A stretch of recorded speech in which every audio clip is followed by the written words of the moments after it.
নমস্কার দর্শক বন্ধুরা, welcome back to my channel. আজ আমি করে দেখাবো সর্ষে পোস্ত বাটা দিয়ে ভেটকি মাছের দুর্দান্ত স্বাদের একটি রেসিপি।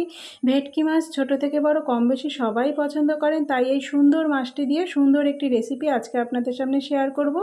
আমি মিলি মজুমদার আবারও হাজির হয়ে গেছি আপনাদের সামনে নতুন একটি রেসিপি নিয়ে আমার মায়ের ছোঁয়া কুকিং চ্যানেলে। আশা করি আপনারা খুব ভালো আছেন, আমিও ভালো আছি। চলুন সরাসরি রান্নাতে চলে যাই।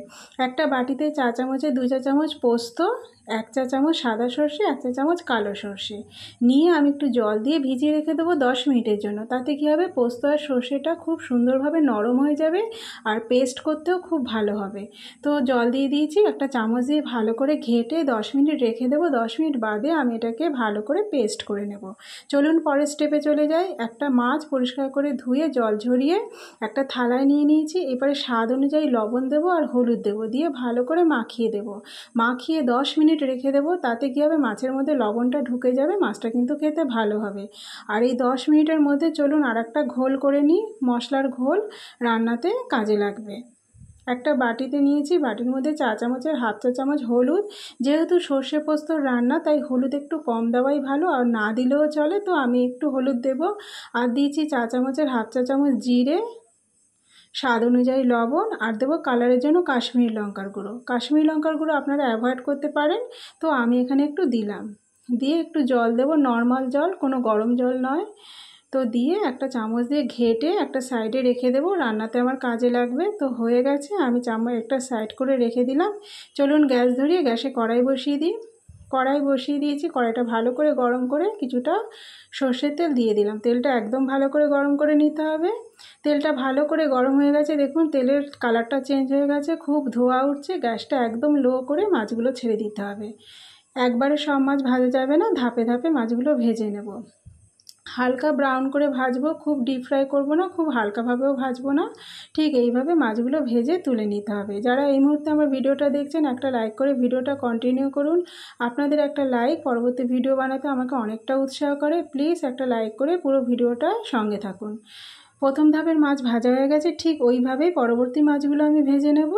তো দিয়ে দিচ্ছি, দেখুন এইভাবে সব মাছগুলো আমার ভাজা হয়ে গেছে। এবার বাকি যে তেলটা আছে, এই তেলেই আমি রান্নাটা করব। চলুন একটা ফোড়ন দিয়ে দিই। ফোড়নে দিয়ে দেবো 4 চামচের 1/2 চা চামচ কালো জিরে আর 7-8টা কাঁচা পাকা লঙ্কা। এই যে কালো জিরে আর কাঁচা পাকা লঙ্কার যে ফোড়নটা, এর যে সুন্দর গন্ধ, এটাতেই রান্নার অর্ধেক স্বাদ বাড়িয়ে দেয়। ঝালটা আপনাদের পছন্দ মতো দেবেন, যে যেরম ঝাল খান সেরম ঝাল দেবেন। আর সাইড থেকে গ্যাসটা লো করে আমি মশলার ঘোলটা ঢেলে দিলাম। এবারে ভালো করে কষিয়ে নিতে হবে, গ্যাসটা কিন্তু লোতে রেখে। যত ভালো কষানো হবে রান্নাটা তত ভালো হবে। কালারটাও চেঞ্জ হয়ে সুন্দর কালার আসবে। দেখুন অনেকটাই কষানো হয়ে গেছে। এই পর্যায়ে আমি সর্ষে পোস্তর বাটার পেস্টটা দিয়ে দেবো।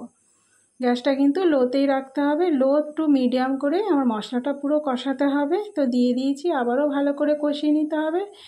কিছুক্ষণ এভাবে নাড়াচাড়া করে দেখুন কষানো হয়ে গেছে, জলটা টেনে গেছে, তেল তেল ছেড়ে দিয়েছে। এই পর্যায়ে আমি ফ্যাটানো টক দই দেবো। খুব ভালো করে ফেটিয়ে রেখেছিলাম 25 গ্রামেরও কম টক দই দিয়ে ভালো করে মিশিয়ে নিচ্ছি। দেখুন গ্যাসটা একদম লোতে রাখবেন, যাতে মশলাটা নিচ থেকে ধরে না যায়, তার দিকে খেয়াল রাখতে হবে।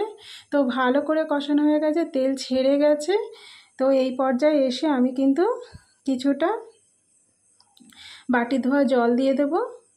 যে বাটিটায় টক দই রেখেছিলাম সেই বাটি ধোয়া জল দিলাম, আর যে বাটিটায় সর্ষে পোস্ত বাটা রেখেছিলাম সেই বাটি ধোয়া জলটা দিয়ে দিচ্ছি। আর কোনো জল দেব না। এরপরে গ্যাসটা একদম হাইতে রেখে আমার টকবক করে ফুটতে দিতে হবে। তো কিছুক্ষণ পরেই দেখবেন ফুটে উঠবে। দেখুন ফুটে উঠেছে। এই পর্যায়ে আমি ভেজে রাখা মাছগুলো দিয়ে দেব।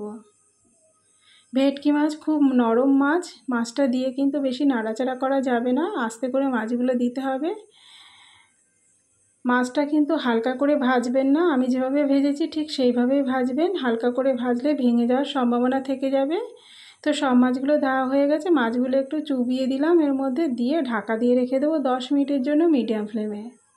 10 মিনিট বাদে আমি রান্নায় ফিরে আসছি। খুব সহজ সুন্দর একটি রান্না, রান্না করতেও খুব অল্প টাইম লাগে, কিন্তু খেতে কিন্তু অসাধারণ হয়। তো টকবক করে ফুটছে, দেখুন আমার রান্নাটা প্রায় হয়ে এসেছে। এই পর্যায়ে একটু লবণ লাগলে দিতে পারেন, আমার একটু লাগবে তাই আমি একটু দিয়ে দিলাম। দিয়ে আবার একটু ফুটতে দিতে হবে। রান্নাটা প্রায় শেষ পর্যায়ে কিন্তু এসে গেছে আমার। একদিন এইভাবে করে দেখবেন, আশা করি আপনাদের ভীষণ ভালো লাগবে। তো একদম শেষে আমি একটু ধনেপাতা দেব। ধনেপাতা যদি পছন্দ না করেন দেওয়ার দরকার নেই, যারা পছন্দ করেন তো দিতে পারেন। তো দিয়ে দিয়েছি, আর বেশি নাড়াচাড়া করব না, আমার ব্যাস হয়ে এসেছে রান্নাটা। এরপরে আমি একটুখানি স্ট্যান্ডিং টাইমে রেখে তারপরে পরিবেশন করব। তো আমি গ্যাসটা এবার অফ করে দেব, দিয়ে ঢাকা দিয়ে 10 মিনিট স্ট্যান্ডিং টাইমে রেখে দেব।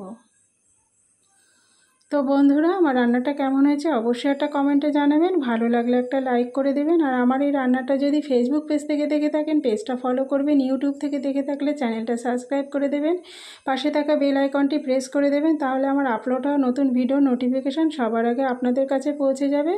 আজ এই পর্যন্তই, সুস্থ থাকবেন, ভালো থাকবেন, আপনাদের সুস্থতা কামনা করেই আজকে শেষ করলাম। Thanks for watching my video.